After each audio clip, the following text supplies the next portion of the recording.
Welcome to Spring Papers, where I share relaxing plan with me videos, journaling and other actionable life hacks to be the best version of yourself, ADHD life hacks, and content creation and other app-related tutorials. First, a disclaimer.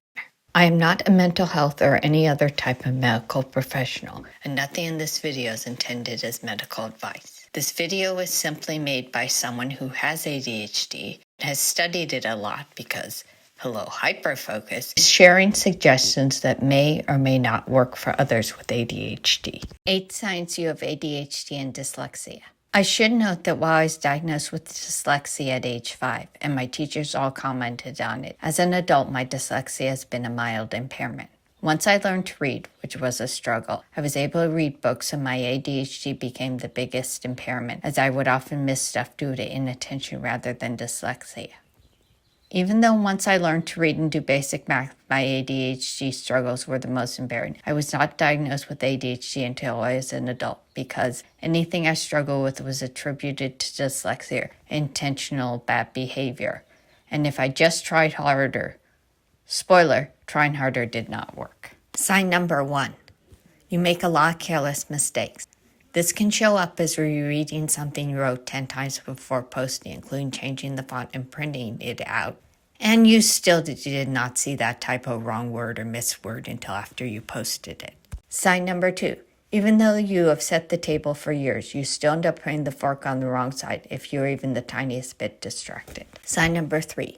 There's a sweet spot for a passenger in the car giving you directions. It has to be soon enough that your ADHD doesn't make you forget it, and long enough that if you suddenly can't remember your right from your left, you can figure it out. Sign number 4. You've stressed out a lot of drivers if you're the one navigating, especially if you're navigating while carrying on a conversation with them, because you will give directions such as, turn left on correct street. No, sorry. Oh no, that is left on correct street, but first turn right on direction street. Because your ADHD made you think that you were on direction number 4 instead of direction number 3, and your dyslexia can't tell your left from your right. Sign number 5.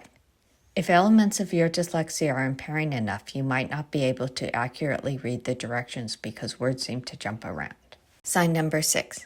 In contrast to ADHDers whose early primary school experience was easy, for you, regardless of how intelligent you were considered, your early school experience was not easy, because your dyslexia made learning to read and do math a problem. Dyscalculia is its own diagnosis, but if you stop reversing numbers and outgrew your math struggles, it's more likely it's dyslexia that was the problem.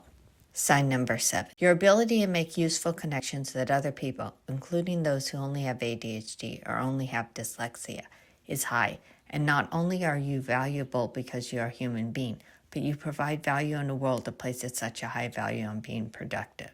Sign number 8. You are diagnosed with ADHD and dyslexia. If you have ADHD and dyslexia, did this video resonate with you? What sides can you think of that I missed? Let other viewers and I know in the comments. If you enjoyed this video, like and subscribe. It encourages the YouTube algorithm to show you similar videos and helps the channel. Always remember that you as a person matter.